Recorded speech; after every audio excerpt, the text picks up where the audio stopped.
Hey, it's David with Iowa Tonight. We're here with Russell at Source Easy on Iowa Tonight. Hey, it's David with Iowa Tonight. I am here with Alan Scott at the Loess Hills Makerspace in Glenwood, Iowa on Iowa Tonight.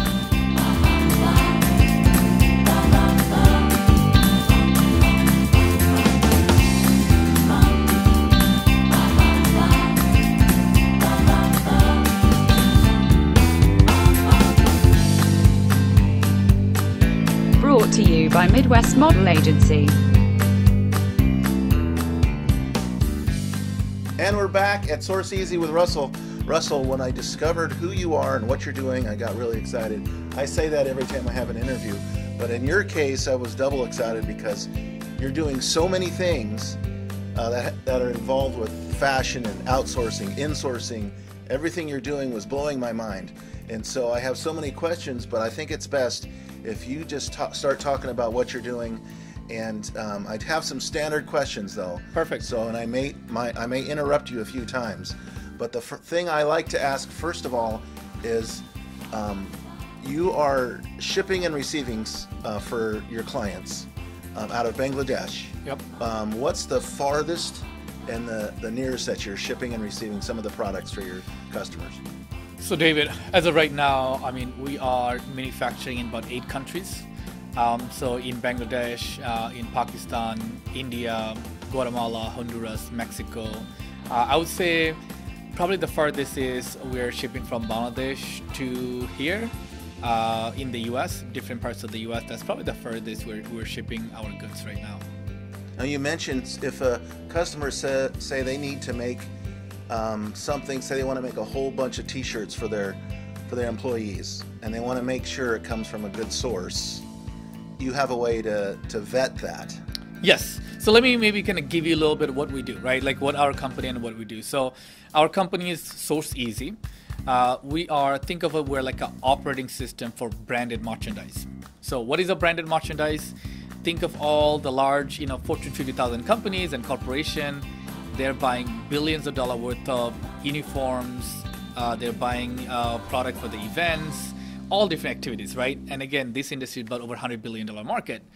Right now, when this kind of corporation and this promotional product industry, they get their product sourced, they have to navigate up to 5 middlemen. There are decorators, you have a wholesaler blank manufacturers, cross-border importers, manufacturers, fabric suppliers, all different people that these people navigate.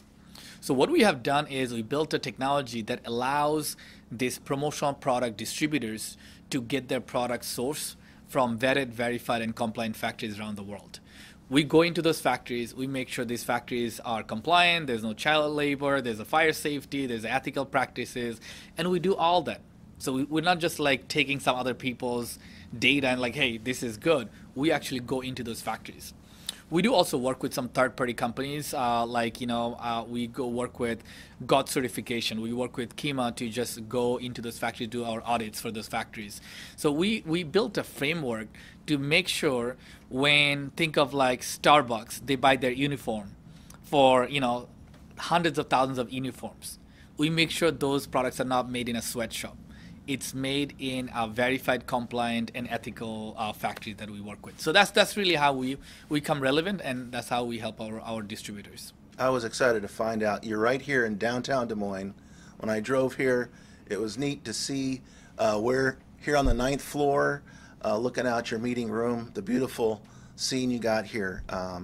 You can shoot your product right here. It's great. When did this start? When did you get the idea? How did this happen? Yeah, so I think the vision happened just to, a little bit of my background. I grew up at a clothing manufacturing in Bangladesh, family involved in clothing manufacturing. So growing up, I have seen and kind of grew up with this industry. Just to also put a perspective, Bangladesh is the 2nd largest clothing exporter in the world. So, put another perspective, over 4.3 million people in Bangladesh, they're sewing clothes every day. Where wow. In Iowa, we have 3.2 million people. So almost 1.5 times of Iowa population just making clothes where I come from, right? Wow. So that's just a perspective, right? That's where we know that, I wanted to do something meaningful for where I come from, also where I'm living, and really connecting my two roots. And I think this is fashion, apparel, supply chain. This is where I wanted to make impact. How did you end up in Iowa? So the way I end up in Iowa is after my high school, I wanted to go study abroad around the world. So I had admissions from over 19 universities, from Australia to UK to US. And I end up in Iowa because it is something outside of my comfort zone. I always grew up in a bigger city. I always, raised in a bigger city with hustling and bustling. And I wanted to try something different.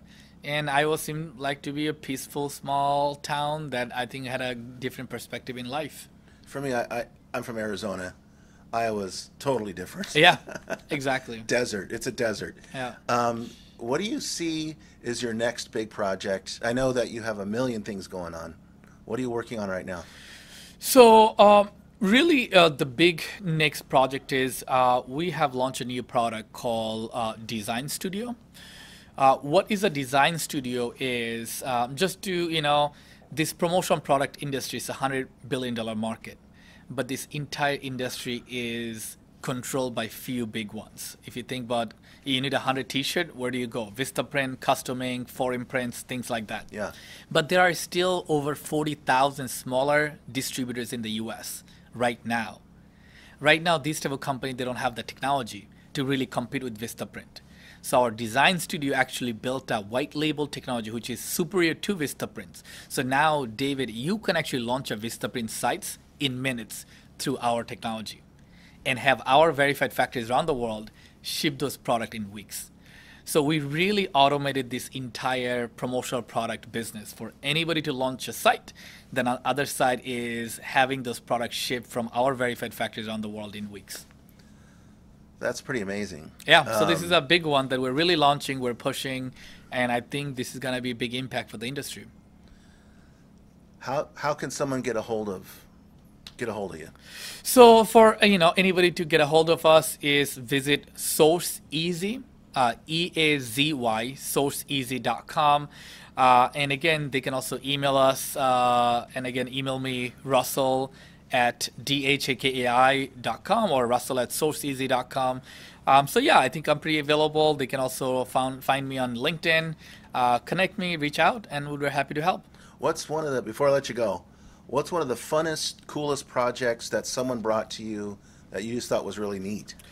I think there's quite a few. I can talk. Maybe I think really the fun one we did is a brand called No Limits. What that is we are making clothes for people with prosthetic legs.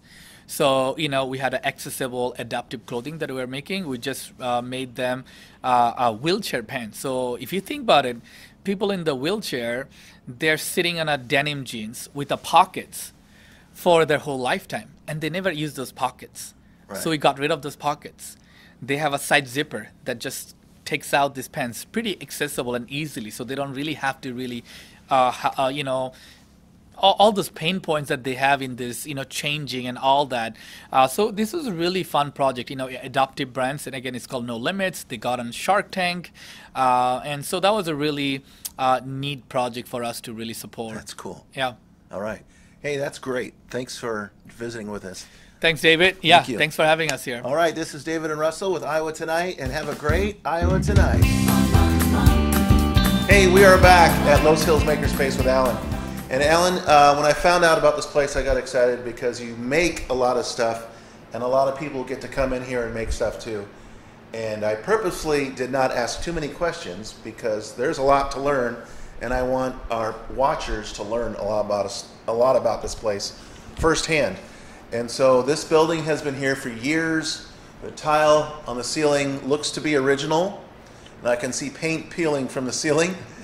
And you were explaining how there's light coming from the corner and the many dimensions of this place. Now, how long have you been here again? I've been working in the shop here 8 years, since 2015, when we were just getting the shop put together. But then we've been open for 8 years. There are a lot of work tables here, and I can see that there's a lot of stuff going on here probably all the time. What is your favorite table? Well, anymore, the CNC machine is kind of my favorite to work on. We have had some very nice projects turned out on it, and it's something new and enjoyable, and I'm not that good on computers, but I'm learning. Yeah, that looks pretty complicated.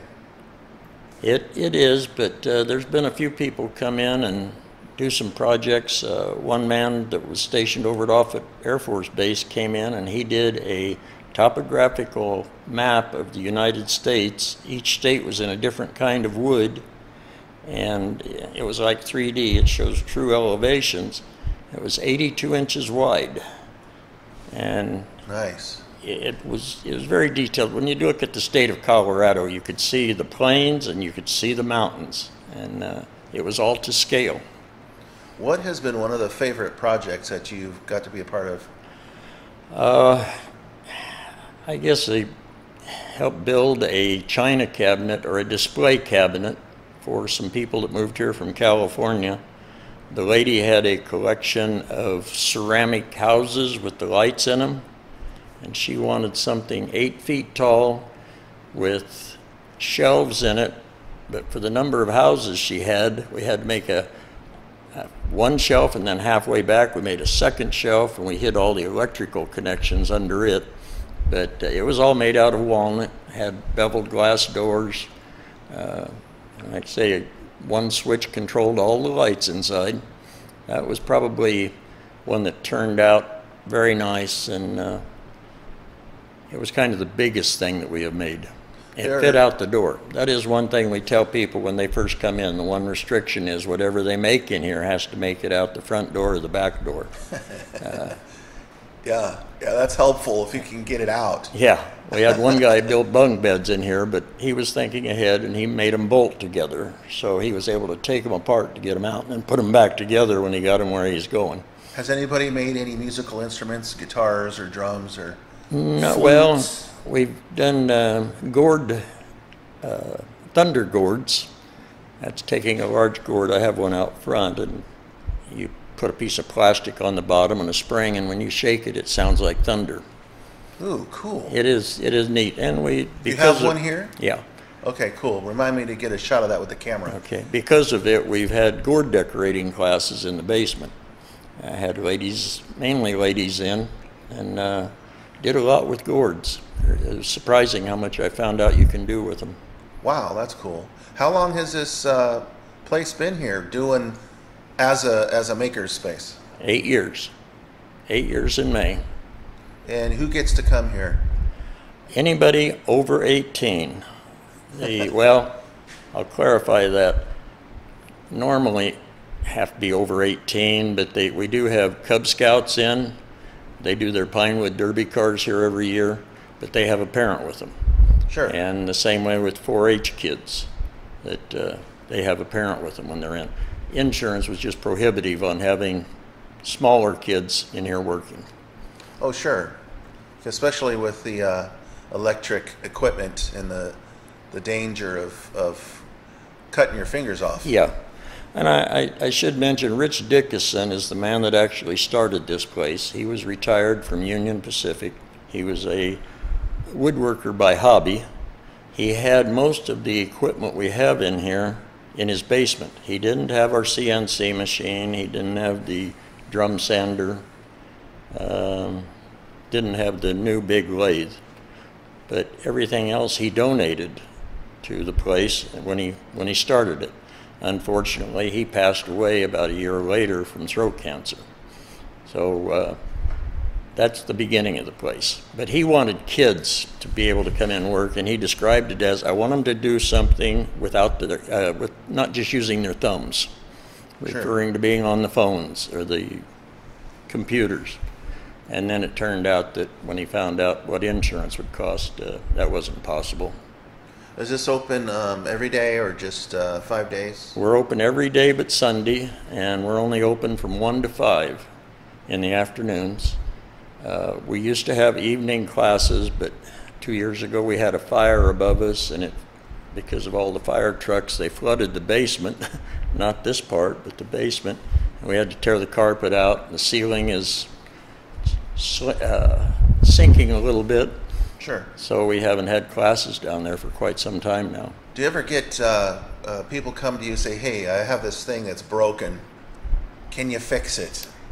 And have never had, nobody can fix it. Can you fix it? We have had people bring lamps in. Well, thank goodness my partner was an electrician in the Navy, so he takes care of the electrical problems. During COVID, we had, I don't know how many grandma's rocking chairs come in that needed tightened up in the joints, or tabletops that needed refinished. We get a lot of odd things in. Right now I've got the jumping stanchion for horse jumping that a lady's had sitting out in her yard for years. Her daughter used to jump horses. She wants it rebuilt because it's rotting at the ground. Things like that just, it isn't something we normally do, but we can do it. We've got the equipment. Sure. What's the strangest thing, if there's a strange thing that got sent here, delivered here, brought here? Is there anything weird that got brought in? Oh, there have been quite a few, I guess, but I'm kind of, which one was the weirdest? Probably too many to count. Yeah, I can't think of anything that really comes to mind right now. Was there something that you had to say, no, we can't fix it? No, and my partner, Jim Budd is his name, he gives me a problem with that I don't say no. He said, too many times I say yes and I don't know what I'm doing. And yeah. So that has been a problem. Yeah, I can imagine.